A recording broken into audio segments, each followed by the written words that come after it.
When I look at the outbreak of direct overt warfare between the United States, Israel, and Iran in early 2026, I see the most significant breakdown of diplomatic conflict management we've witnessed in the modern Middle East. What used to be a shadow war, fought quietly through regional proxies and intelligence operations, has now, in my view, devolved into a highly dangerous direct state on state conflict.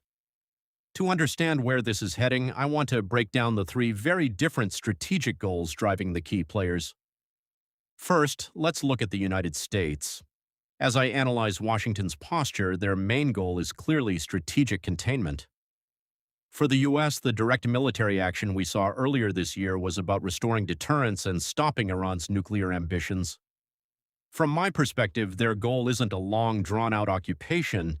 They want to make the cost of escalation so high for Tehran that they are forced back to the negotiating table for a non-proliferation deal. Then there's Israel. For Jerusalem, this is about a decisive security realignment. Facing direct missile threats on multiple fronts, Israel views this conflict as an existential necessity.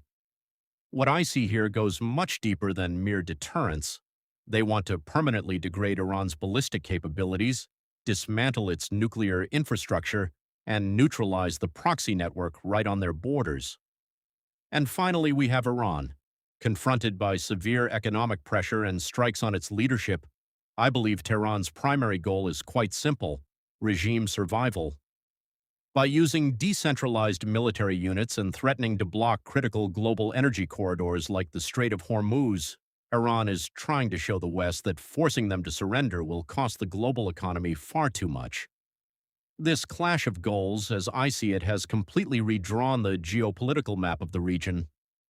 On one side, the U.S.-Israel alliance is operationally tight, even if they don't quite agree on what a post-war Middle East should look like. On the other side, Iran has leaned even closer into its axis of resistance and relies heavily on diplomatic backing from Moscow and Beijing. In the middle of all this are the Gulf states like Saudi Arabia and the UAE. I see them caught in a massive dilemma. On one hand, they rely on Western security. On the other hand, they are incredibly vulnerable to Iranian retaliation. While they used to try and balance relations with Tehran, the spillover of the 2026 hostilities has forced them into tighter defensive coordination with the U.S., even as they plead publicly for de-escalation to protect their economies. Perhaps the most troubling part of the 2026 war, to my mind, is how it has exposed the paralysis of our global diplomatic systems. The United Nations Security Council, split by major power rivalries, has been essentially powerless. Instead, the heavy lifting of mediation has fallen to third-party countries like Pakistan. But these mediators are running into a frustrating paradox that I think is central to this whole conflict. A completely neutralized Iran would leave a power vacuum that could destabilize the region, but a fully restored Iran remains an active threat. Because of this, negotiators aren't even trying to write a permanent peace treaty. Instead, they are just trying to find a fragile, uncomfortable equilibrium where both sides decide that fighting further is simply too expensive. Ultimately, I view the 2026 war as a watershed moment.